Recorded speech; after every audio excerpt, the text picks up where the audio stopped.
तो लिखो मेरे साथ तीसरा ग्रुप, जो कि बहुत ही बढ़िया ग्रुप है भाई।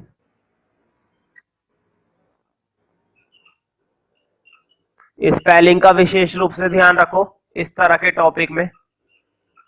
देखो कितनी बढ़िया स्पेलिंग है, प्लेटी हेलमिंथस। ठीक है, तो देखो अब मैं तुम्हें बताता हूं कि प्लेटी हेलमिंथस में जो ऑर्गेनिज्म होते हैं वो कैसे होते हैं। पहले बात करते हैं उनका लुक, वो दिखने में कैसे लगते हैं। ठीक है, तो देखो पहली बात तो ये प्लेटी। प्लेटी का मतलब होता है फ्लैट। प्लेटी का मतलब क्या होता है? फ्लैट। फ्लैट मतलब चपटा, बिल्कुल चिपका हुआ। जैसे तुमने देखा होगा टीवी की जो स्क्रीन होती है, आजकल कैसे टीवी चल रहे हैं, फ्लैट टीवी चल रहे हैं। फ्लैट मतलब पहले तो मोटे टीवी होते थे, अब फ्लैट टीवी चलने लगे। ठीक है, तो फ्लैट का मतलब होता है बिल्कुल पतला, चपटा, फैला हुआ। ठीक है, और हेलमिंथस, हेलमिंथस का मतलब होता है वॉर्म्स। वॉर्म्स देखे, लंबे लंबे कीड़े। लंबे लंबे क्या होते हैं? कैचुए टाइप कीड़े। लेकिन मैं कैचुए की बात नहीं कर रहा। वर्म का मतलब सिर्फ और सिर्फ होता है लंबा। वर्म का मतलब क्या होता है? सिर्फ एक लंबा कीड़ा। और फ्लैट का मतलब थोड़ा सा चपटा, फैला हुआ। तो इसके अंदर के जो ऑर्गेनिज्म होते हैं वो फैले हुए वर्म्स होते हैं, रेंगने वाले कीड़े। फॉर्म्स कैसी होती है इनकी? फ्लैट। फ्लैट मतलब चपटा, बिछा हुआ, और वर्म मतलब रेंगने वाले कीड़े। तो इसके अंदर हम बात करते हैं फ्लैट वर्म्स। इसलिए इसलिए प्लेटी हेलमिंथस का दूसरा नाम क्या होता है? Flat worms. ठीक है, इनका स्ट्रक्चर दिखने में लीफ जैसा होता है, पत्ती जैसा। तुम्हारे पास अगर बुक है तो बहुत ही अच्छी बात है, उस बुक को खोल लो, एनसीईआरटी को, और उसके अंदर तीसरा ग्रुप निकालो। खोल के देखो चैप्टर 7 के अंदर तीसरा ग्रुप निकालो, प्लेटी हेलमिंथस। उसके अंदर है ना तुम्हें कुछ ऑर्गेनिज्म दिखाई दे जाएंगे, और जो बातें मैंने बोली है वो बातें तुम्हें उस ऑर्गेनिज्म में फिट होती हुई लगेंगी तो अच्छा लगेगा। वो बातें तुम्हें उस ऑर्गेनिज्म में दिखाई देंगी तो ज्यादा समझ में आएगा। ठीक है, तो इनका स्ट्रक्चर कैसा होता है? फ्लैट वोम। इनका स्ट्रक्चर रफली कैसा होता है? पत्ती जैसा, लीफ जैसा। तुम देख सकते हो अपने बुक के अंदर जो ऑर्गेनिज्म बने हुए हैं उसमें तुम्हें लीफ जैसा स्ट्रक्चर, मैं ये नहीं कह रहा पत्ती ही होती है, पत्ती जैसा, लीफ जैसा होता है, लीफ नहीं होता। ठीक है, अब देखो जरा बोर्ड पे ऑर्गेनिज्म को देखना जब मैं बोलूं, और जब मैं बोर्ड पर देखने के लिए बोल रहा हूं तो बोर्ड पे देखो। देखो अब यहां पर एक टॉपिक निकल कर आएगा, मान लो ये सर्कल है। मान क्या लो? सर्कल ही है। मानना क्या, सर्कल ही तो बनाया है, कोई बोल थोड़ी ना बनाई है। देखो बोर्ड पे, अगर मैं इस सर्कल को मान लो, इस सर्कल पे डिजाइन हुआ हुआ था, है ना? रफली क्या हुआ हुआ था? इस तरह से, इस तरह से इस पे क्या बने हुए थे? बोलो। डिजाइन, है ना? पूरी शेड कर दी मैंने, बहुत मारकर खर्च करना पड़ा, लेकिन क्या करे, कर दी, है ना? समझाने के लिए मैं कुछ भी कर देता हूं। तो देखो ये एक, या चलो बोल ही ले लो, जब हमने इसको भर ही दिया है तो बोल ले लो, है ना? बोल थी ये, मैंने इस बोल को बीच में से क्या कर दिया? कट कर दिया। कट दिखाई दिया? मैंने बोल को बीच में से क्या करके रख दिया? कट करके रख दिया। मुझे बताओ, बोल को कट करने के बाद तुम्हें कितने टुकड़े दिखाई दे रहे हैं? एक टुकड़ा, दो टुकड़ा, ये तीन टुकड़ा? दो टुकड़े।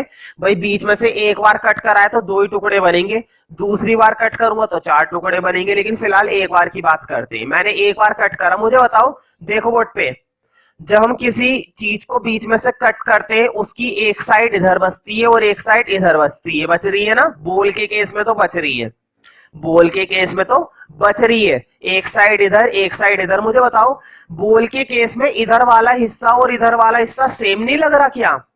देखो जरा बोर्ड पे गौर से, बोल का जो इधर का हिस्सा है, देखो इधर का हिस्सा है ना, और बोल का जो इधर का हिस्सा है, कैसा लग रहा है? ये सेम। देखो इधर भी कैसा हिस्सा है? गोल, और उधर भी हिस्सा कैसा है? गोल।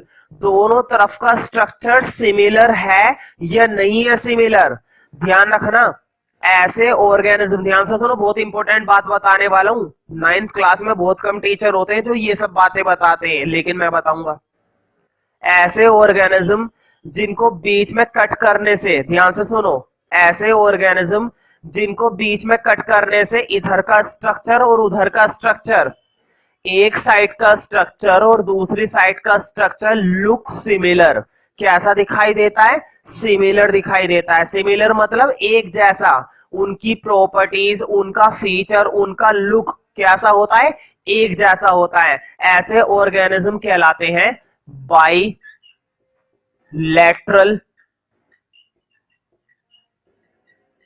सिमेट्रिकल। ऐसे ऑर्गेनिज्म क्या कहलाते हैं, बाइलैटरल सिमेट्रिकल। ध्यान रहेगी बात, बाइलैटरल का मतलब होता है अगर किसी ऑर्गेनिज्म को बीच में से कट कर दो और उसके आमने सामने का हिस्सा, मतलब बोथ साइड, ध्यान से सुनो, बोथ साइड कैसी दिखाई देती है, similar. Both sides looks similar, that organisms are bilateral symmetrical. उन ऑर्गेनिज्म को हम क्या बोलते हैं, बाइलैटरल सिमेट्रिकल। अब ये जो चीज मैंने बताई है ना कट करने वाली, ये कट करने वाली चीज अपने बुक के अंदर जो तुमने ऑर्गेनिज्म देखे थे अभी अभी प्लेटीहेल्मिन्थस के अंदर, उसमें हर एक ऑर्गेनिज्म पर ये चीज अप्लाई करके देखो। ऐसे कट नहीं करना, अंदाजा देख लो कि हाथ रख के देख लो, अगर ऐसे देखो बोर्ड पे, हाथ रख के देख लो, कट करके देखो, इधर का हिस्सा या इधर का हिस्सा सेम आ रहा होगा जरूर।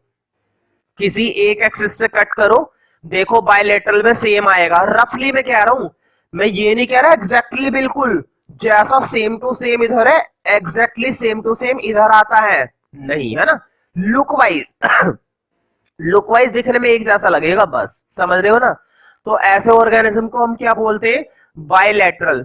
मुझे बताओ, अब तक दो ग्रुप के अंदर मैंने बायलैटरल की बात करी थी, क्या ये वर्ड पहले आया था बायलैटरल सिमेट्रिकल, नहीं आया था ना। ये फीचर पाया जाता है प्लेटीहेल्मिन्थस में। तो लिखो पहला फीचर, पहला फीचर लिखो भाई, कैसे ऑर्गेनिज्म होते हैं यहां पर, बायलैटरल सिमेट्रिकल। तो लिखो the animals of this group the animals of this group are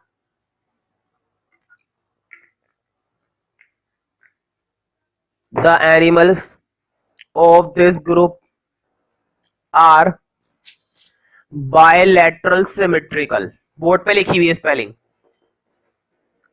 bilateral symmetrical। कैसे होते हैं, bilateral symmetrical, ठीक है। और इनकी जो बॉडी होती है ना वो सॉफ्ट होती है, मुलायम होती है, टच करोगे ना तो मुलायम लगेगी। जैसे हम लोग की होती है स्किन, हमारी स्किन हार्ड होती है क्या, नहीं, मुलायम होती है ना। कुछ पार्ट की हार्ड होती है, जैसे हमारे सर का जो स्कल होता है, हमारा जो हेड होता है, हेड का जो स्कल होता है वो हार्ड होता है, ठीक है। होना भी चाहिए, बाई चांस ऊपर से कुछ गिर जाए और मामला गड़बड़ हो जाए ना, इसलिए हार्ड होना चाहिए। The animals of this group are bilateral symmetrical। Board पे स्पेलिंग लिखी हुई है, प्रॉपर देख सकते हो, bilateral symmetrical। तो इनकी बॉडी कैसी होती है, सॉफ्ट, मुलायम होती है ना, जैसे मक्खन होता है। लिख लो इसी के अंदर, इसी में लिखो फुल स्टॉप के बाद, द बॉडी इज सॉफ्ट, कैसी होती है, मुलायम। The body is soft and the body is soft and leaf like। Board पे लिखा हुआ है लीफ लाइक, मतलब इनकी बॉडी कैसी दिखाई देती है, पत्ती जैसा स्ट्रक्चर। जैसे पत्ती होती है ना, पौधे में पत्तियां होती है ना, बिल्कुल ऐसा स्ट्रक्चर होता है इनका। अब ये मत सोचना बिल्कुल पत्ती की तरह होता है, रफली जो भी बात बताई जा रही है रफली, है ना, एग्जैक्टली नहीं कि हर एक में अप्लाई होता है, बिल्कुल पत्ती जैसा होता है, ये होता है वो होता है, रफली ऑन एवरेज, ठीक है। The body is soft and leaf-like structure। इनका स्ट्रक्चर कैसा होता है, leaf-like, मतलब इनका जो पूरा बॉडी का स्ट्रक्चर होता है वो दिखने में कैसा लगेगा, पत्ती जैसा, leaf-like structure। The animal body is soft and leaf-like structure, ठीक है। तुम्हें अभी पता नहीं है कि जो फ्लैटवर्म्स होते हैं कुछ पैरासाइटिक होते हैं। अब तुम कहोगे भैया ये क्या चीज है पैरासाइटिक, पैराशूट तो सुना था, पैरासाइटिक क्या चीज है, बिल्कुल मैं बताऊंगा। फंजाई सुनी है, फंजाई, फफूंदी, ध्यान रखना, फंजाई जो होती है, जैसे अचार वगैरह में फफूंदी लग जाए, रोटी में फफूंदी लग जाए, दीवार में फफूंदी लग जाए, लकड़ी में फफूंदी लग जाए, भुट्टे में कहीं पे भी लग जाती है फफूंदी। ध्यान रखना, फंजाई भी कुछ होती है जो पैरासाइटिक होती है। पैरासाइटिक का मतलब होता है पैरासाइटिक उसको कहते हैं अगर कोई ऑर्गेनिज्म ह्यूमन बॉडी के अंदर घुस जाए गलती से या जानकर, हमारी गलती से। मान लो हमने कोई ऐसी चीज खा ली जिसपे फफूंदी लगी हुई थी, ध्यान से सुनना, हमने कोई ऐसी चीज खा ली जिसपे क्या लगी हुई थी, फंगस। अब गलती तुम्हारी है, फंगस की क्या गलती, फंगस को तो मौका मिल गया, फंगस अंदर जाके क्या करने लगेगी, इन्फेक्शन करने लगेगी। क्यों? क्योंकि उस फंगस को अंदर का न्यूट्रिशन मिलने लगेगा, और जब हमारा न्यूट्रिशन उसे मिलने लगेगा तो वो पनपने लगेगी और अंदर ही अंदर क्या बनाने लगेगी, बीमारी। वही कहानी किसके साथ होती है, प्लेटीहेल्मिन्थस के साथ। गलती से या बाय चांस कोई फ्लैटवर्म हमारी बॉडी के अंदर घुस जाता है तो उसमें से कुछ होते हैं पैरासाइटिक।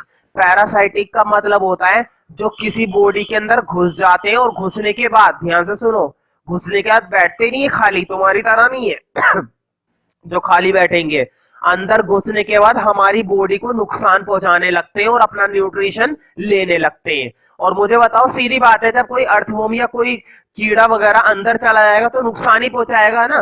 तो कुछ होते हैं पैरासाइटिक जो बॉडी को नुकसान पहुंचाते हैं, और कुछ होते हैं फ्री लिविंग जिनसे बॉडी को कोई नुकसान नहीं पहुंचता, है ना। दोनों तरह के होते हैं, समझ में आ गया ना। तो देखो, पैरासाइटिक कहने का मतलब जो किसी लिविंग बॉडी को नुकसान पहुंचाते हैं, फ्री लिविंग कहने का मतलब जो बॉडी को नुकसान नहीं पहुंचाते हैं। समझ में आई बात। पैरासाइटिक हम उसे कहते हैं जो किसी भी ह्यूमन बॉडी के अंदर घुस जाता है और अंदर उस बॉडी को क्या करना शुरू कर देता है, इन्फेक्ट करने लगता है, इन्फेक्शन करने लगता है अंदर ही अंदर, ठीक है। अब लिखो नंबर 2, ये इसका दूसरा फीचर है। लिखो लिखो most of the animals of this group, most of the animals of this group, most of the animals of this group are parasitic। Board पे लिखा हुआ है, पैराशूट मत लिख देना। most of the animals of this group are parasitic. कुछ क्या होते हैं, कुछ क्या, ज्यादातर क्या होते हैं, पैरासाइटिक जो नुकसान पहुंचाते हैं तुम्हारी तरह, ठीक है, पैरासाइटिक, ठीक है। लेकिन कुछ होते हैं फ्रेंडली जो नुकसान नहीं पहुंचाते मेरी तरह। तो लिख लो most of the animals of this group are parasitic. इसी के बाद लिखो लिखो एंड सम आर, बोर्ड पे लिखा हुआ है some are, and some are free living board पे लिखा हुआ है फ्री लिविंग, फ्री तो लिखा हुआ है, लिविंग को लिख दे रहा हूं, some are free living, some are free living and some are free living, ठीक है। तो देखो यहां पर हमें दो नए शब्द देखने को मिले अब तक। एक तो वर्ड हमने सीखा बायलैटरल सिमेट्रिकल, मतलब किसी ऑर्गेनिज्म को बीच में से कट कर दे तो उसके आमने सामने का हिस्सा कैसा होना चाहिए, सेम। मान लो तुम्हारी ह्यूमन बॉडी है, या चलो मेरे को तुम स्क्रीन पर देख रहे हो तो मैं अपना एग्जांपल देता हूं। मेरी एक ह्यूमन बॉडी है, मेरी क्या है ही ह्यूमन बॉडी।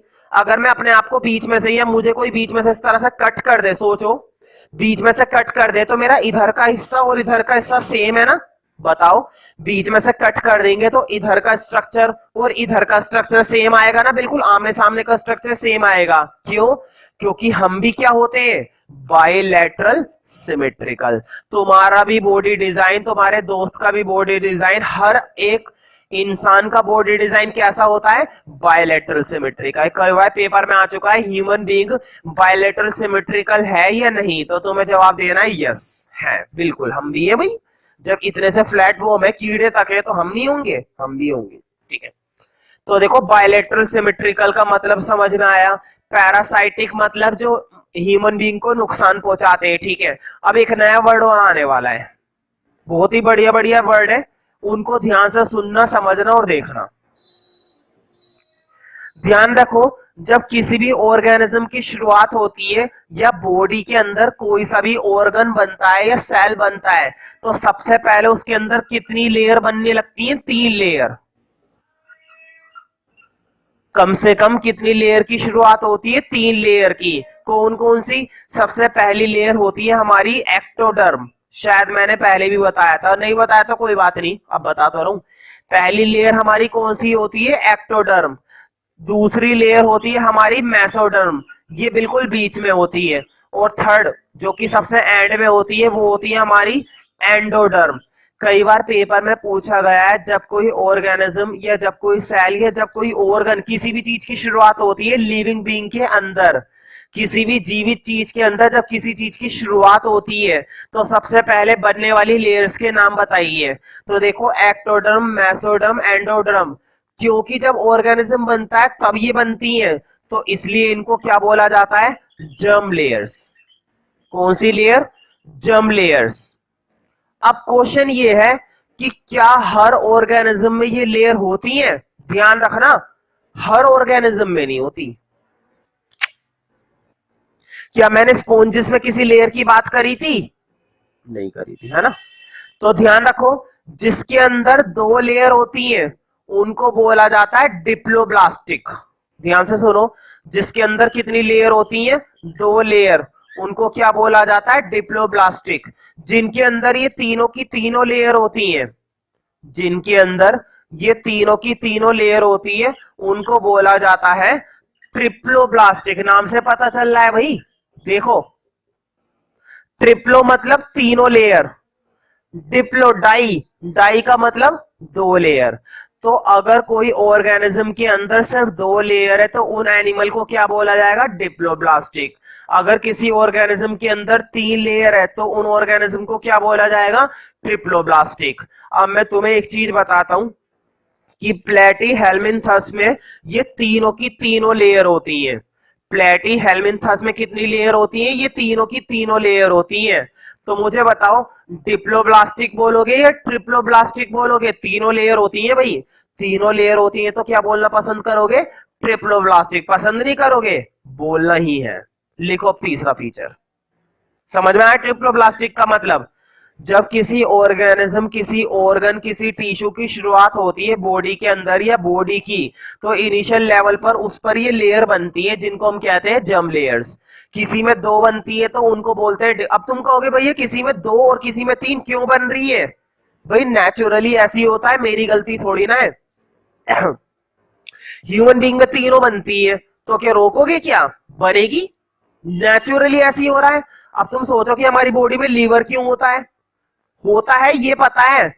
इसकी जरूरत क्या है ये भी पता है, लेकिन इसको निकाला जा सकता है? नहीं, है ना? बिना उसके काम ही नहीं चलेगा, है ना? तो बॉडी का पार्ट है, ऐसी लेयर तीनों होती है तो होती है, किसी में 2 होती है तो होती है, एक किसी में नहीं होती, 2 होती है और तीनों होती है ना? 3 से ज्यादा नहीं होती, बस 3 ही होती है। तो तीसरा फीचर लिखो, लिखो, फ्लैट वर्म्स आर, बोर्ड पे लिखा हुआ है flat worms.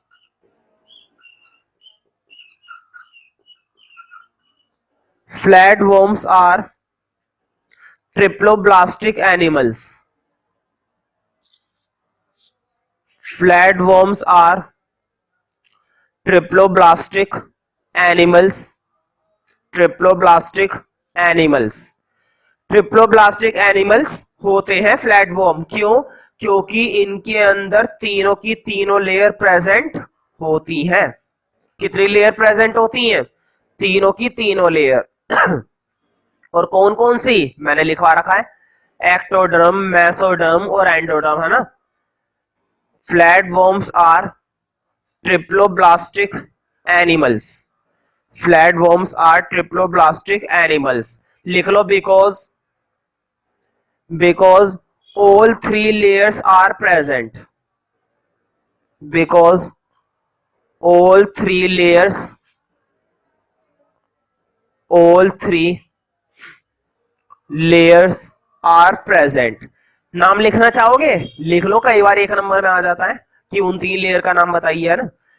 Because all 3 layers are present. लिख लो, ectoderm, mesoderm, endoderm. Spelling board पे से देख लेना भाई जरूर। कभी गलत सलत लिख दो, एक्टोडर्म, मेसोडर्म, एंडोडर्म। और फिर इन्हीं लेयर से बनते हैं टिश्यू, इन्हीं लेयर से बनते हैं ऑर्गन। ठीक है, यही वो लेयर है जो किसी ऑर्गन की, किसी सेल की, किसी टिश्यू की, किसी बॉडी की शुरुआत करने के लिए काफी होती है। ये लेयर होनी बहुत जरूरी है। ठीक है, अब बात करते हैं बॉडी कैविटी की, सीलम की। मैंने बताया था बहुत से ऑर्गेनिज्म होते हैं जिनके पास फूड लेने के लिए माउथ होता है प्रॉपर तरीके से। डाइजेस्टेड फूड को ले लेना और अनडाइजेस्टेड फूड को बाहर करने के लिए पर्टिकुलर लेवल पर क्या दिया जाता है, एनस। और यहां से लेकर यहां तक के पूरे पार्ट को क्या बोला जाता है, एलिमेंट्री कैनल। बहुत से ऑर्गेनिज्म होते हैं जिनमें ये डेवलप होती है, जैसे कि हमारे अंदर लेने के लिए प्रॉपर माउथ दिया गया है, रिलीज करने के लिए प्रॉपर एनस दिया गया है। हमारे अंदर तो ट्रू सीलम होता है, हमारे अंदर क्या होता है, ट्रू सीलम होता है। लेकिन बहुत से ऑर्गेनिज्म होते हैं जिनमें नहीं होता, जिसमें से मैंने एक तो पढ़ा दिया सिलेंटर आटा, उसके अंदर भी ट्रू सीलम नहीं होता, सीलम होता ही नहीं है। ध्यान रखना, प्लेटी हेलमिंथस के अंदर भी कोई बॉडी कैविटी नहीं होती। कैविटी मतलब होल, ना तो फूड लेना ना ही फूड देना। फिर ये लेते कैसे, बॉडी से, पूरी अपनी पूरी बॉडी से। तो नेक्स्ट फीचर लिखो, चौथा फीचर, कि इनकी बॉडी कैविटी नहीं होती है। तो लिखो, there is no body cavity. Board पे लिख देता हूं कैविटी। कैविटी का मतलब होल, फूड को अंदर या बाहर करना। ठीक है, there is no body cavity, complete body cavity होती ही नहीं है। सिर्फ फूड को लेने के लिए माउथ होता है, रिलीज करने के लिए नहीं होता। There is no body cavity. लिख लो, द इनडाइजेस्टेबल फूड, मतलब ऐसा खाना जो डाइजेस्ट नहीं हो पाया है। ध्यान रखना, मैंने बताया था जो बचा हुआ खाना होता है, जो अनडाइजेस्टेड फूड होता है, उसको हम लोग तो प्रॉपर तरीके से किससे बाहर करते हैं, एनस से। किससे बाहर करते हैं, एनस से। हम लोगों के पास तो होता है, लेकिन फ्लैट वर्म के पास नहीं होता। ध्यान रखना, ये माउथ से ही लेते हैं और माउथ से ही रिलीज करते हैं। फूड को अंदर करना और फूड को बाहर करना, ये दोनों काम किसके थ्रू किए जाते हैं, माउथ के थ्रू और पूरी बॉडी के थ्रू, क्योंकि इनके पास सीलम नहीं होता है, बॉडी कैविटी नहीं होती है, सिर्फ लेने की होती है, बाहर करने की नहीं होती। ठीक है, तो लिखो, there is no body cavity the indigestible food. मैं बोर्ड पे लिख देता हूं, इनडाइजेस्टेबल। इनडाइजेस्टेबल का मतलब होता है जो डाइजेस्ट नहीं हो पाया है। तुम इसको ये भी बोल सकते हो अनडाइजेस्टेबल। इनडाइजेस्टेबल की जगह अनडाइजेस्टेबल भी चल जाएगा, है ना। लिख लो, the indigestible food are passed out, pass out होता है ना, the indigestible food are passed out. Board पे लिखा हुआ है passed out, are passed out through mouth. किससे बाहर किया जाता है वो फूड, माउथ से। क्यों, क्योंकि इनके पास बॉडी कैविटी नहीं है। The indigestible food are passed out through mouth. The indigestible food are passed out through mouth. किसके थ्रू, माउथ के थ्रू, थ्रू माउथ, है ना। अब कुछ एग्जाम्पल लिखो, पांचवें पॉइंट में कुछ एग्जाम्पल लिखने हैं, बहुत ही बढ़िया बढ़िया एग्जाम्पल है। एग्जाम्पल मैं बोर्ड पे लिख देता हूं क्योंकि स्पेलिंग में दिक्कत रहती है फिर नहीं तो। हाँ, एग्जाम्पल के आगे लिखना प्लान एरिया। अब तुम कहोगे ये क्या चीज है, तो ध्यान रखना, ऐसी बहुत सारी चीजें हैं जो बिल्कुल नहीं है ना। तो ज्यादा परेशान मत हो, बस नोट करते रहो। ये भी एक तरीके का फ्लैट वॉर्म होता है, प्लान एरिया। ये फ्री लिविंग होता है, नुकसान नहीं पहुंचाता, मतलब, है ना, बॉडी के अंदर नहीं जाता है। एक और लिखो, डुगेशिया, डुगेशिया। ठीक है, और टर्बलेरिया। स्पेलिंग जरूर ध्यान रखो भाई, पेपर में टेस्ट में हमेशा स्पेलिंग पर गौर करो। अब लिखो लीवर फ्लड्स।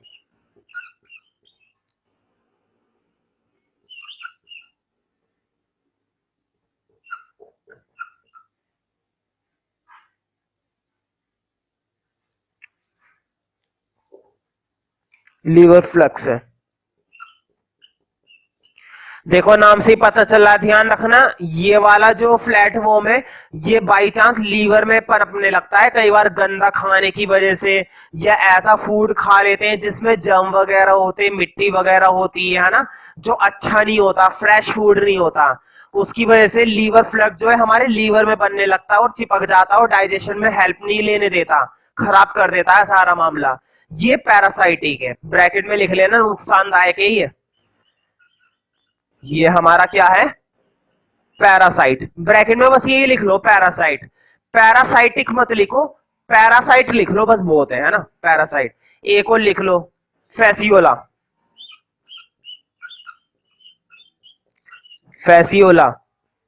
एक और लिखो ट्रीमेटोडा। देखो कितने बढ़िया बढ़िया नाम है भाई, ट्रीमेटोडा, ठीक है। और लास्ट लिख लो टैपवॉर्म। देखो लीवर फ्लक्स जो था पैरासाइटिक था, है ना, बाकी मैंने नॉर्मल लिखवा दिए। तो ये कुछ एग्जांपल है, लिखो चौथे ग्रुप का नाम। ये हमारा नेमाटोडा। तो देखो नेमाटोडा, इनका एक अपना और नाम होता है एस्केलमेंथस। जैसे इससे पहले क्या करा था, प्लेटीहेल्मिन्थस, ये है एस्केलमेंथस, लिख लो।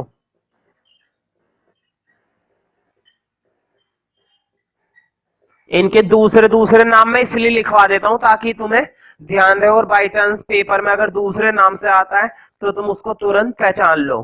तो देखो अब तुम अपनी बुक के अंदर ये वाला ग्रुप निकाल लो, नेमाटोडा, एस्केलमेंथस, ठीक है।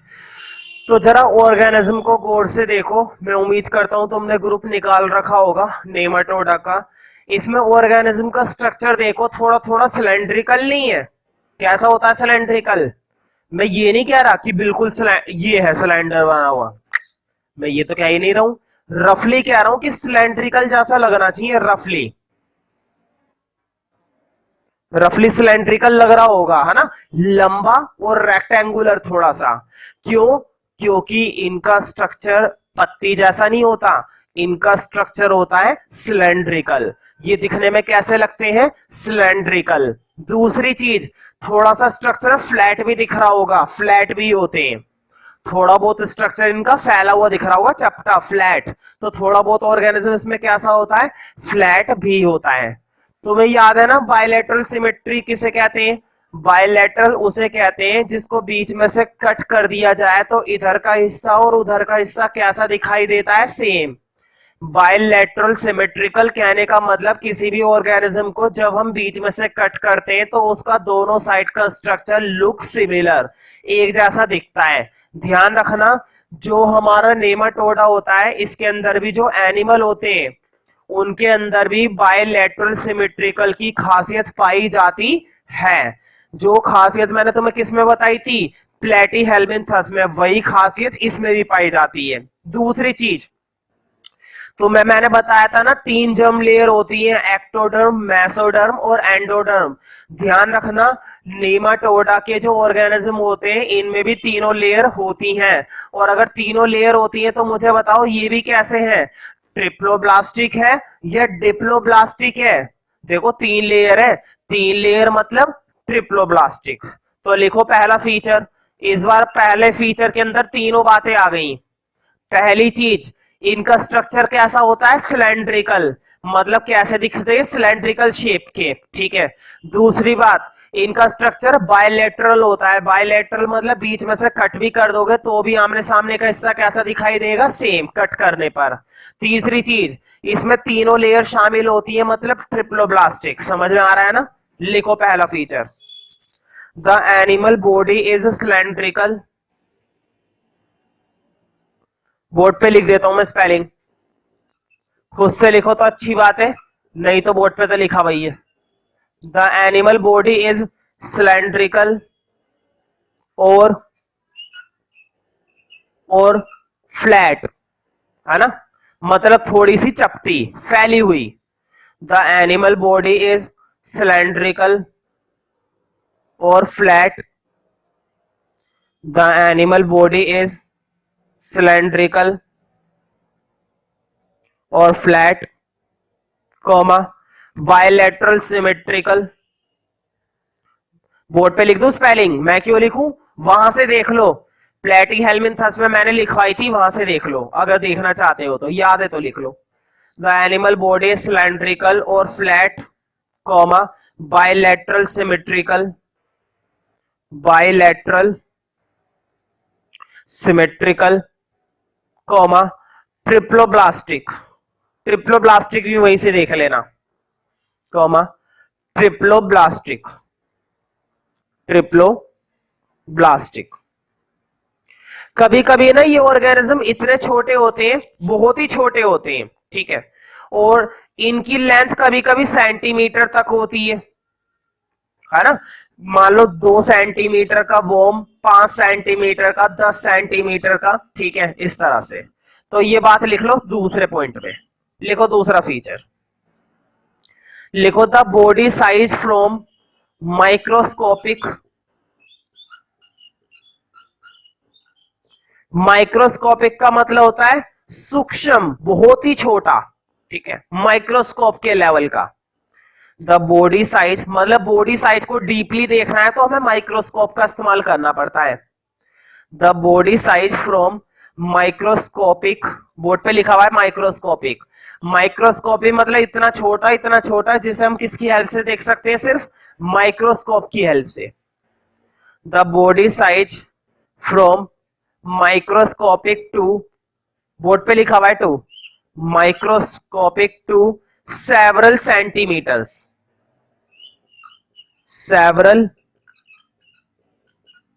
सेंटीमीटर्स, मतलब कभी तो इतना छोटा होता है माइक्रोस्कोपिक, और कभी कभी सेंटीमीटर तक का होता है, 5 सेंटीमीटर, 10 सेंटीमीटर, 2 सेंटीमीटर, इस तरह से, है ना। The body size from microscopic to several centimetres in length, several centimetres in length. यहां पर माइक्रोस्कोपिक का मतलब होता है कि बहुत छोटा, माइक्रोस्कोपिक का मतलब बहुत ही ज्यादा छोटा, मतलब बहुत छोटे भी होते हैं और सेंटीमीटर तक के भी होते हैं, मतलब कुछ तो ऐसे होते हैं जो 3 सेंटीमीटर, 7 सेंटीमीटर, है ना। The body size from microscopic to several centimetres in length, in length मतलब इनकी लेंथ सेंटीमीटर तक की भी होती है, इन लेंथ। कई बार पेपर में आया है, ध्यान रखना, इससे पहले वाले ग्रुप में मैंने बताया था प्लेटीहेल्मिन्थस में कि वो ऑर्गेनिज्म का जो स्ट्रक्चर होता है सॉफ्ट होता है, याद है, मैंने बताया था ना बॉडी का स्ट्रक्चर कैसा होता है, सॉफ्ट। इनका नहीं होता, इनकी बॉडी के बाहर है ना एक टफ सब्सटेंस की लेयर बनी हुई होती है, बहुत ही हार्ड सब्सटेंस होता है वो, इनकी पूरी बॉडी के बाहर एक बहुत ही ज्यादा हार्ड सब्सटेंस की एक लेयर चढ़ी हुई होती है, कवर हुआ होता है, उस कवर का नाम आ चुका है कई बार पेपर में, उस कवर का नाम होता है क्यूटिकल। क्या नाम होता है भाई उस पर्टिकुलर का, क्यूटिकल, ठीक है। तो कई बार पेपर में अगर आ जाता है कि उसका नाम बताइए, तो तुम अब लिख सकते हो ना कि क्या नाम है उस चीज का, क्यूटिकल, ठीक है। तो लिख लो तीसरा feature, the body wall, body wall मतलब बाहर की जो वॉल होती है, पूरी बॉडी की जो बाहर की वॉल होती है, दीवार होती है ना, स्ट्रक्चर होता है, लेयर होती है। The body wall is covered with, the body wall is covered with a tough, tough मतलब हार्ड, बोर्ड पे लिखा हुआ है, the body wall is covered with, the body wall is covered with a tough, covered with a tough and resistant, board पे लिखा हुआ है resistant, tough and resistant, अभी बता दूंगा इसका मतलब, tough and resistant cuticle. Resistant का मतलब होता है जिस पर बाहर का कोई असर नहीं होता, बहुत ही हार्ड होती है, सेफ होती है, अंदर की चीज को सुरक्षित रखती है क्योंकि क्या होती है, हार्ड होती है ना। The body wall is covered with a tough and resistant. Resistant का मतलब समझ में आ गया ना। रेसिस्टेंट का मतलब होता है ऐसी हार्ड लेयर जो बाहर से नुकसान नहीं पहुंचने देगी। The body wall is covered with a tough and resistant cuticle। Board पे लिखा हुआ है क्यूटिकल, रेसिस्टेंट क्यूटिकल। कई बार क्या होता है, कुछ ऑर्गेनिज्म के बाहर है ना पतले पतले बाल जैसा स्ट्रक्चर निकला हुआ होता है, मैंने शायद पहले भी बताया है। ये जो बाहर बाल जैसा स्ट्रक्चर निकला हुआ होता है, जैसे तुमने देखा हो पैरामीशियम। पैरामीशियम में तुम्हें याद है, पैरामीशियम में मैंने बताया था किस तरह से बहुत ही पतले पतले धागे से निकले रहते हैं बाहर, इनको क्या बोला जाता है, सीलिया। तो ध्यान रखना इनके अंदर कोई सीलिया नहीं होता। नेमाटोडा के जो ऑर्गेनिज्म होते हैं इनमें किसी भी तरह का कोई सीलिया प्रेजेंट नहीं होता है। लिख लो इसी के अंदर, कई बार पेपर में आ चुका है कि नेमाटोडा में सीलिया होता है या नहीं, तो तुम्हें बताना है नहीं, तो लिख लो।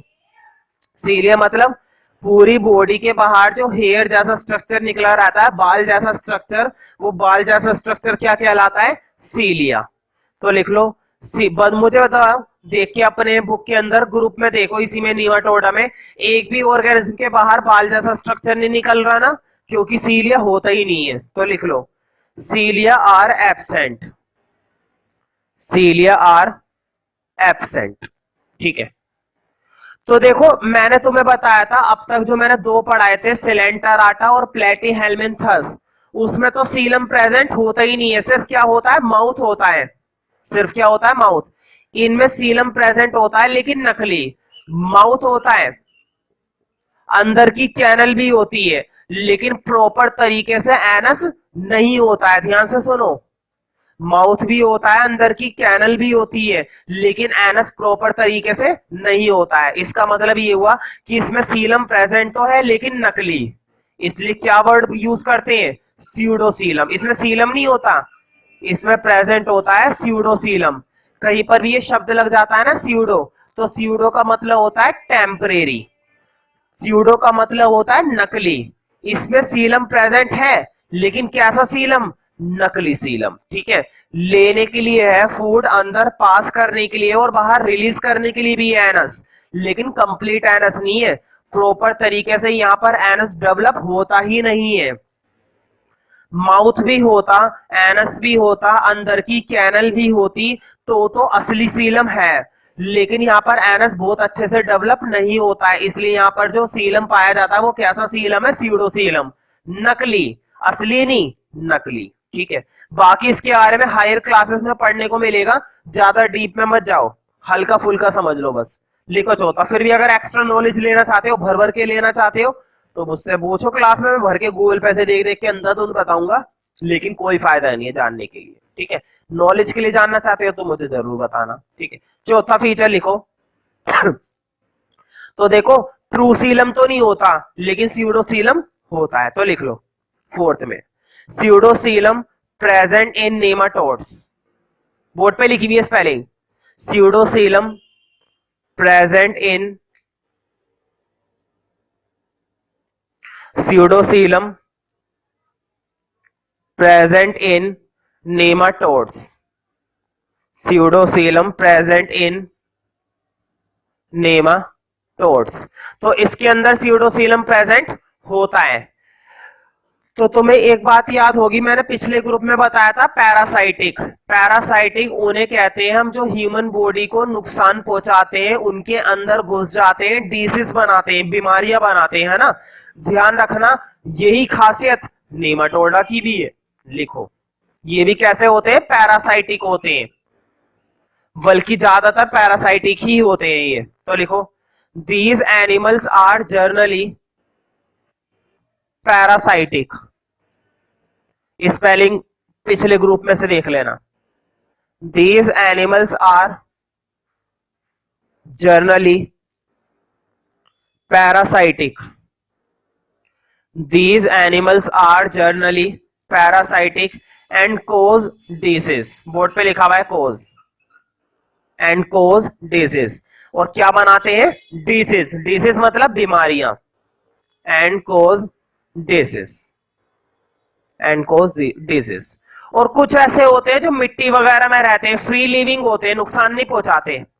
These animals are generally parasitic and cause disease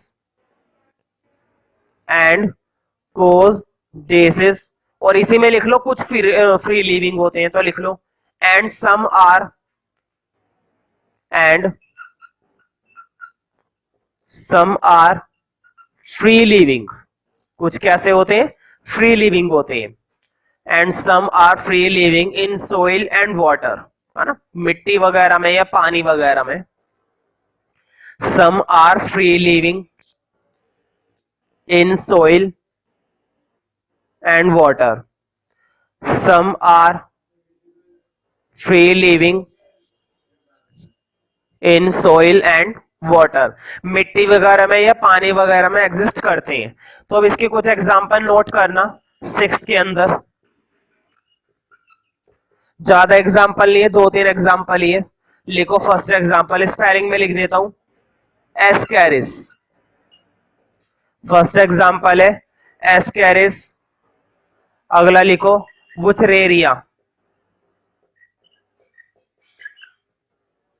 second example है वुचरेरिया।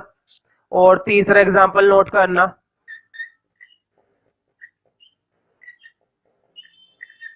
एंट्रोबियम। हाँ एटसेट्रा डाल लेना क्योंकि ये 3 काफी नहीं है, और भी कई सारे। स्टार्ट करेंगे 5वें फाइलम से, और 5वें फाइलम का नाम तुम्हें बहुत ही पसंद आएगा क्योंकि बच्चों का फेवरेट होता है ये। इसका नाम होता है एनेलिडा। अब ये क्या होता है और इसके अंदर कौन कौन से एनिमल आते हैं और इसकी क्या क्या खासियत होती है, क्या क्या फीचर्स होते हैं, वो सारे पेपर में पूछे जा चुके हैं। और इस बात का ध्यान रखना, जितने भी ग्रुप से रिलेटेड तुम्हें एग्जाम्पल पढ़ने को मिल रहे हैं वो सारे एग्जाम्पल तुम्हारे एग्जाम में आते हैं। तो स्टार्ट करते हैं। तुमने देखा होगा कुछ लोग बहुत ही ज्यादा मुलायम होते हैं, सॉफ्ट, मेरी तरह, जैसे कि मैं काफी मुलायम हूं। लेकिन कुछ लोग होते हैं हार्ड, बहुत ही सख्त, जैसे कि तुमने देखा होगा कोकोनट के बाहर का जो हिस्सा होता है बहुत ही हार्ड होता है, उसके बाहर का जो स्ट्रक्चर होता है, किसी इंसान की खोपड़ी पे मार दो तो उसकी खोपड़ी हट जाएगी और वहां पर नारियल फिट हो सकता है। तो ध्यान से सुनना, 2 तरह के ऑर्गेनिज्म होते हैं जिनका बॉडी स्ट्रक्चर होता है सॉफ्ट, और कुछ ऑर्गेनिज्म ऐसे होते हैं जिनका बॉडी स्ट्रक्चर होता है हार्ड। लेकिन फिलहाल मैं बात करूंगा सॉफ्ट की। तो एनिलिडा के अंदर पाए जाने वाले हर एक ऑर्गेनिज्म की जो बॉडी होती है वो कैसी होती है, सॉफ्ट होती है, मुलायम होती है काफी। लेकिन इनकी एक खासियत और होती है, ये थोड़े से लंबे होते हैं, जैसे कि अपना अर्थवॉर्म होता है, इसी तरह से इनकी बॉडी स्ट्रक्चर कैसा होता है, थोड़ा सा लंबा होता है। और दूसरी और खास बात तुम्हें मैंने लास्ट क्लास में बता दिया होगा कि बाइलेटरल का क्या मतलब होता है। बाइलेटरल का मतलब होता है कि किसी भी ऑर्गेनिज्म को अगर बीच में से कट कर देते हो तो उसका इधर का हिस्सा और उसका इधर का हिस्सा दिखने में कैसा लगता है, बिल्कुल सेम लगता है। उसको हम कहते हैं बाइलेटरल सिमेट्री। ये इसका पहला फीचर है।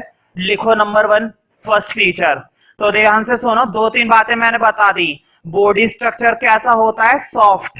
इनकी जो बॉडी होती है वो कैसी होती है, बाइलेटरल। और साथ ही साथ इनका बॉडी स्ट्रक्चर लंबा होता है, लॉन्ग होता है। लंबाई समझते हो ना, कुछ लोग बोने होते हैं, हम बोनों की बात नहीं कर रहे, हम बात कर रहे हैं लंबे की। तो लिखो पहला फीचर,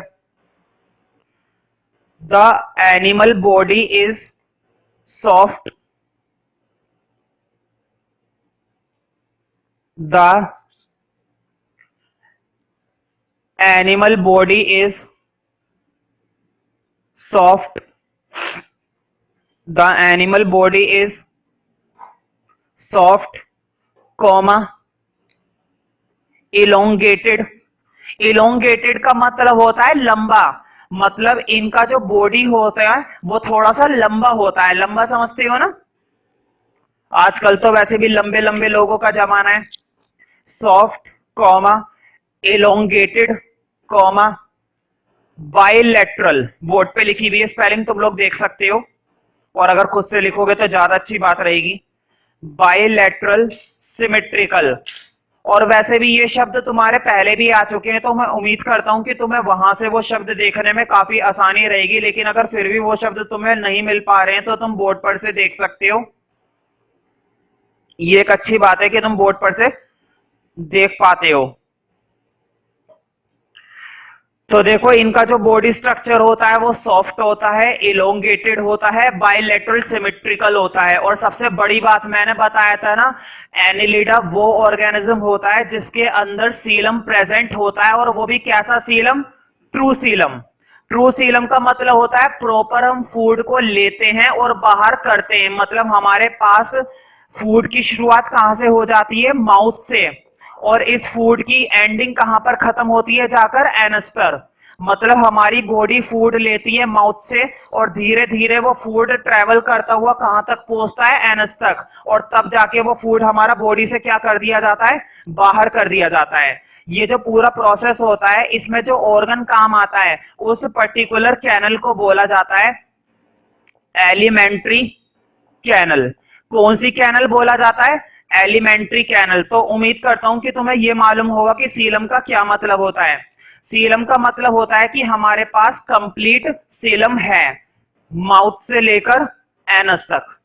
लिखो, ये इसका दूसरा फीचर है। Number 2, the body cavity is present. Cavity का मतलब मैंने पहले ही बता दिया था, कैविटी का मतलब होता है होल, छेद। The body cavity is present. ठीक है, तो हमारी बॉडी के अंदर क्या प्रेजेंट होती है? कैविटी। हमारी नहीं, मतलब एनिलिडा के अंदर प्रेजेंट होती है। तीसरा फीचर लिखो, बहुत ही बढ़िया फीचर है तीसरा, यही है अपना एलिमेंट्री कैनल का।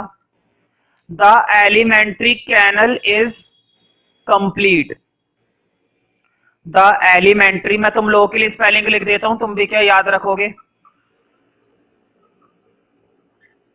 The elementary canal is complete।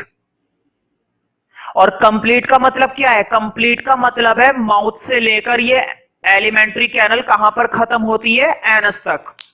तो लिखो, the alimentary canal is complete from the entire body. From the entire body. Entire का मतलब बोर्ड पे लिखा हुआ है, एंटायर का मतलब होता है complete body, complete body. The alimentary canal is complete from the entire body from mouth to anus। मुंह से लेकर एनस तक। From mouth to anus। ठीक है, मतलब हमारे बॉडी में फूड की शुरुआत हो जाती है माउथ से, और उस फूड की एंडिंग कहां पर होती है? एनस पर। तो तुम लोगों को इस बात का ध्यान रखना पड़ेगा कि एनेलिडा के अंदर कंप्लीट बॉडी कैविटी होती है। ठीक है, क्या होती है? Complete body cavity. अब इसका एक आखिरी फीचर बचा हुआ है जिसके अंदर हम इसके कुछ बढ़िया से एग्जाम्पल करेंगे। लिखो, नंबर 4 के अंदर इसके कुछ एग्जाम्पल। एग्जाम्पल तुम्हें बहुत पसंद आएंगे, बच्चों के फेवरेट होते हैं इसके एग्जाम्पल, मिट्टी में खेलते रहते हैं। लिखो, नेरिस। स्पेलिंग का खास तौर पर ध्यान रखना, मैं बार बार हर एक ग्रुप के अंदर किस बात पर जोर देता हूं? एग्जाम्पल पर। मैं तुम्हें बता देता हूं नेरिस क्या होता है। तुमने देखा हो मिट्टी के अंदर कैंचुए वगैरह हो जाते हैं, मिट्टी के अंदर लंबे लंबे कीड़े हो जाते हैं। ठीक है, लिखो, नेरिस की सिंपल भाषा लिखो, सैंड वॉर्म। मिट्टी में होने वाले कीड़े, सैंड वॉर्म। बच्चे अक्सर जब छोटे होते हैं तो इसको खाना पसंद करते हैं, बाद में पता चलता है ये तो हमें खा जाएगा, इसलिए वो इसको नहीं खाते। तो देखो, नेरिस ये इसी के अंदर आते हैं। मुझे बताओ, लंबे होते हैं ना, और इनकी बॉडी स्ट्रक्चर कैसा होता है? फ्लेक्सिबल होता है। तो इसके बाद देखो, अगला एग्जांपल लिखना, एफ्रोडाइट। एफ्रोडाइट का दूसरा एग्जांपल लिखो, सिंपल नेम, सी माउस। इसको समुद्री चूहा भी बोला जाता है क्योंकि ये समुद्र में पाया जाता है। एक और लिखो,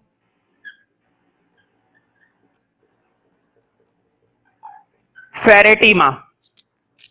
इसको बोलते हैं फेरेटीमा, PHERE। स्पेलिंग पर ज्यादा फोकस करना क्योंकि स्पेलिंग बहुत इंपॉर्टेंट है, और ये सिंपल सी भाषा में एक नाम से और जाना जाता है। इसको बोलते हैं अर्थवॉर्म। तुमने एक हिंदी में नाम सुना होगा केचुआ, वो इसी के लिए यूज किया जाता है, अर्थवॉर्म के लिए। कहीं पर भी गंदी जगह होती है या कुछ समय से पानी भरा रहता है तो वहां पर ये वाला बनने लगता है, अर्थवॉर्म। ठीक है, एक और लिखो, ट्यूबीफ्लेक्स। कौन सा फ्लैक्स है ये हमारा? ट्यूबीफ्लेक्स। ये बाई चांस हमारे ब्लड में हो जाता है जब हम कुछ इन्फेक्शन वाला खाना खा लेते हैं या कुछ भी गंदा खा लेते हैं या समय के साथ साथ हमारी बॉडी में इन्फेक्शन फैल जाता है, तो ये वाला वॉर्म हमारे ब्लड में होता है और इसके बनने के बाद तुम्हें कोई बीमारी नहीं होगी, क्योंकि सारी बीमारी ये खत्म कर देगा, ये मामला सेट कर देता है इंसान का। ये होता है ब्लड वॉर्म। ये हमारी बॉडी में से खून को चूसता रहता है। चूसना समझते हो? जैसे हम लोग आइसक्रीम चूसते हैं, मान लो सामने वाला बंदा लॉलीपॉप खा रहा है, तुमने उसकी निकाल कर लॉलीपॉप चूस ली, तो उसे कहते हैं चूसना। एक और देखो भाई, ये नाम तो बच्चों का फेवरेट होता है, वो अपना असली नाम भूल जाते हैं और अपना नाम इसको रखते हैं, पता नहीं क्यों रखते हैं, नाम इतना खास है भी नहीं है ना। तो देखो, हीरो डायनेरिया। कौन सा डायनेरिया है ये? Hirudinaria. तो देखो, ये होती है cattle leech. Cattle leech, spelling थोड़ी ध्यान रखना, कैटल।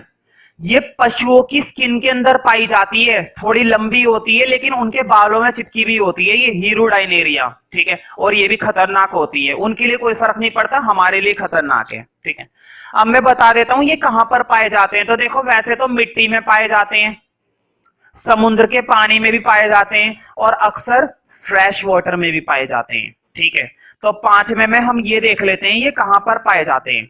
लिखो पांचवें में, these animals are found in fresh water. These animals are found in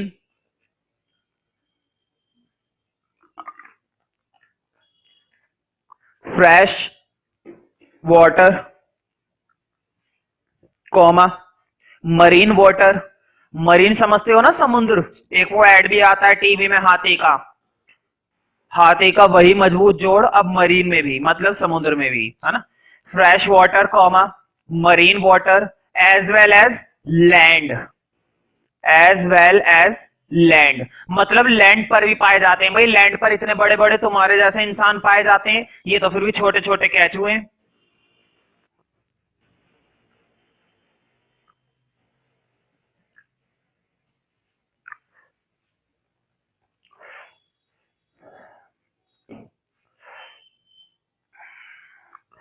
तो अब हमें समय आ गया है कि हम अगला ग्रुप पढ़ें, जो कि है हमारा आर्थ्रोपोडा।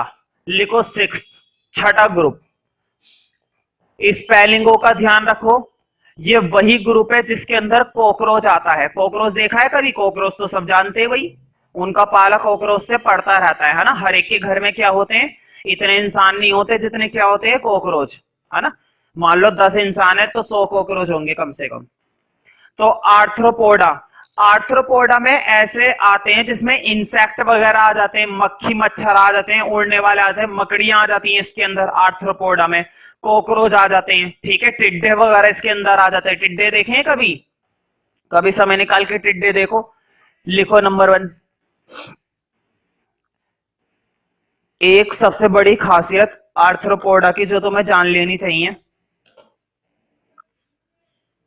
मैंने तुम्हें बताया एनिमल किंगडम के 10-11 फाइलम है कम से कम, और उन 10-11 फाइलम में से ये एक फाइलम जाना जाता है। अब किस बात के लिए जाना जाता है वो मैं तुम्हें बता देता हूं।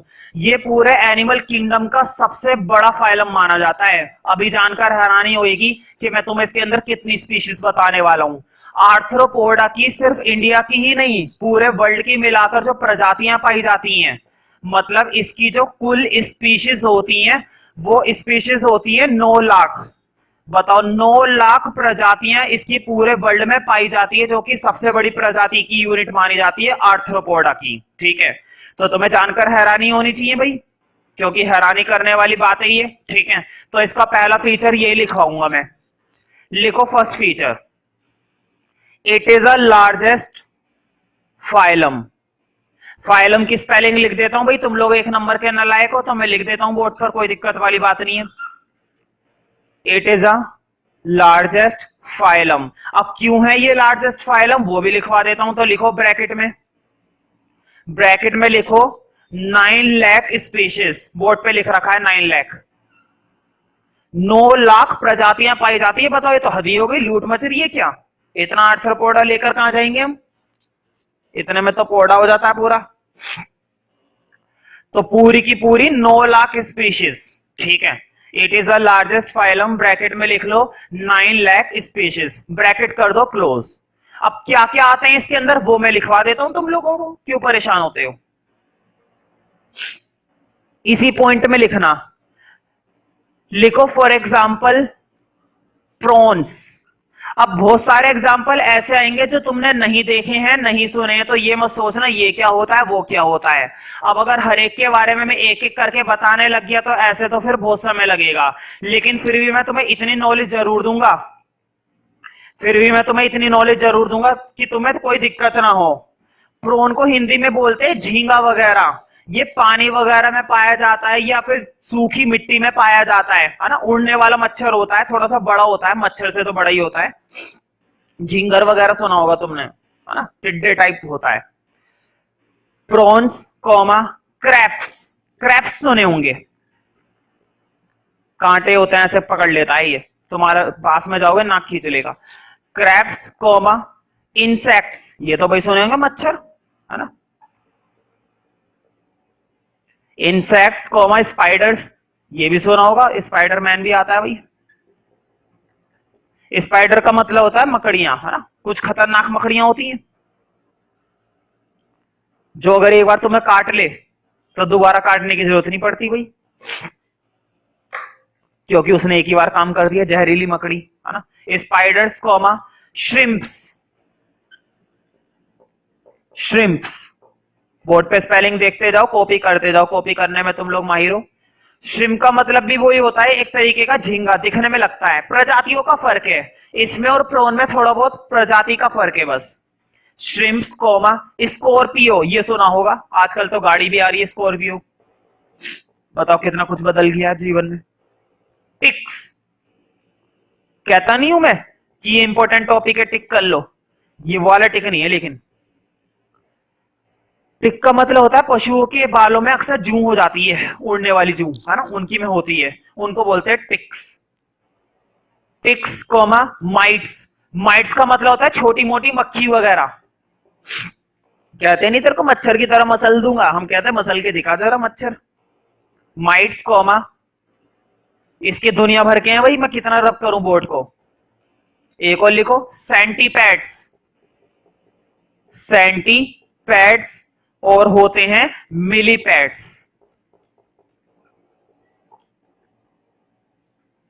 एक होते हैं सेंटीपैड्स और एक होते हैं मिलीपैड्स। तो देखो अगर कभी समय मिलेगा क्लास में तो मैं तुम लोगों की इनकी फोटो जरूर दिखाऊंगा, है ना, उससे क्या होता है थोड़ी सी नॉलेज बन जाती है ना। बाकी एक एक को पढ़ाना तो बड़ा मुश्किल काम है कि हर एक के फीचर क्या होते हैं, बॉडी स्ट्रक्चर कैसा होता है ना। लेकिन फिर भी अगर मैं तुम लोगों को इनकी पिक्चर दिखा दूंगा तो फोटो देखने से काफी कुछ नॉलेज मिल जाती है। अब लिखो दूसरा फीचर। तो देखो पहले फीचर में हमने ये बात जान ली कि ये दुनिया का, पूरे एनिमल किंगडम का सबसे बड़ा फाइलम होता है, और क्योंकि इसके अंदर कितनी स्पीशीज पाई जाती हैं, पूरी की पूरी 9 लाख स्पीशीज, जो कि कम नहीं होती। 9 लाख स्पीशीज होना बिल्कुल भी छोटी बात नहीं है। और हमने इसके कुछ एग्जाम्पल देखे, तो मैं एग्जाम्पल से अंदाजा लगा सकते हो कितने सारे एग्जाम्पल आ गए, और अभी तो मैंने कुछ भी लिखवाए भी नहीं है, कुछ भी नहीं लिखवाया अभी मैंने एग्जाम्पल। अब लिखो नंबर 2 के अंदर आगे के फीचर। तो देखो ये लैंड पर भी होते हैं, सॉइल के अंदर भी होते हैं, और पानी में भी होते हैं, दीवारों पर भी होते हैं, जैसे कि मकड़ी वगैरह हो गई। तो लिखो नंबर 2 के अंदर they occur on land,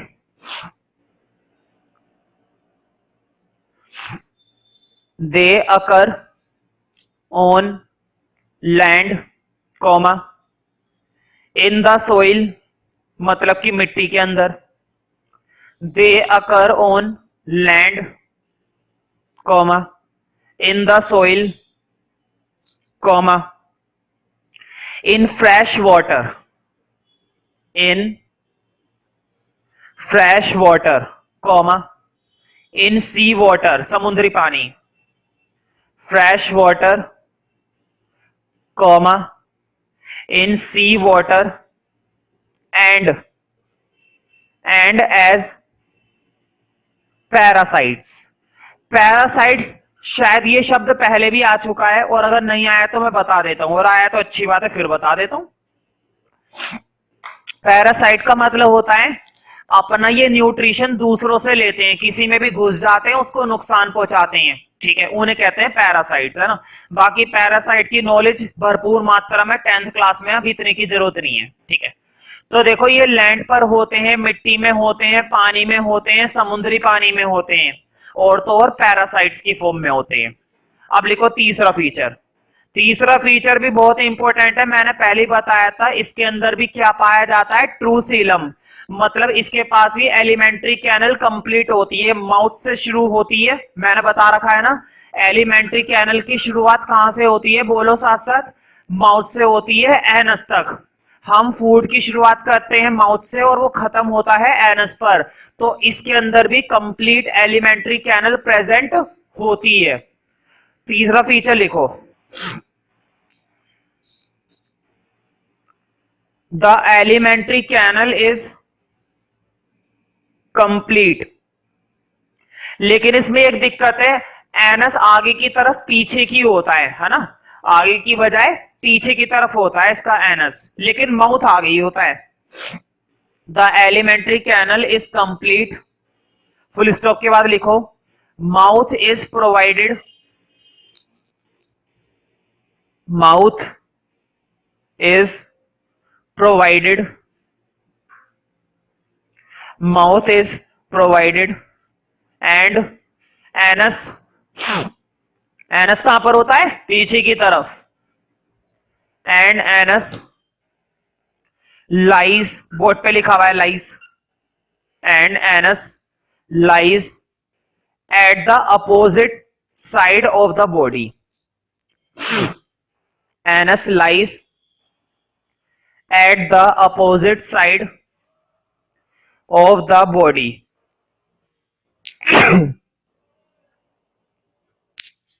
opposite side of the body, ठीक है।